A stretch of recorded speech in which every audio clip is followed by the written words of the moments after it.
So this is Firefox. So I go to Control V, which is this one, fingertracks.org, and then it switches to this weird URL. So I'm doing the login next, and then the password.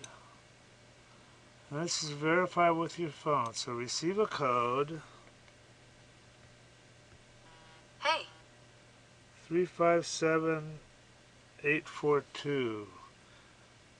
357842. Hit verify.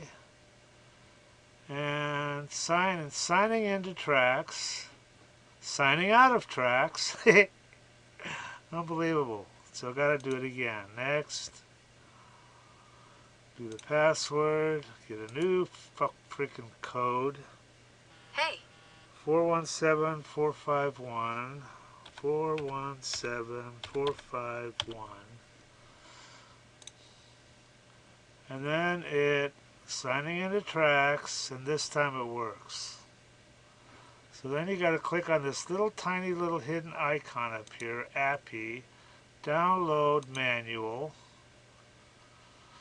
Then you got to choose an action, download, facility, ORF, choose a date. Oh, what do you want? Daily list, that's all I want. Pick a date, 27th, and then download. And then it finally downloads. That's it. But what a pain, huh?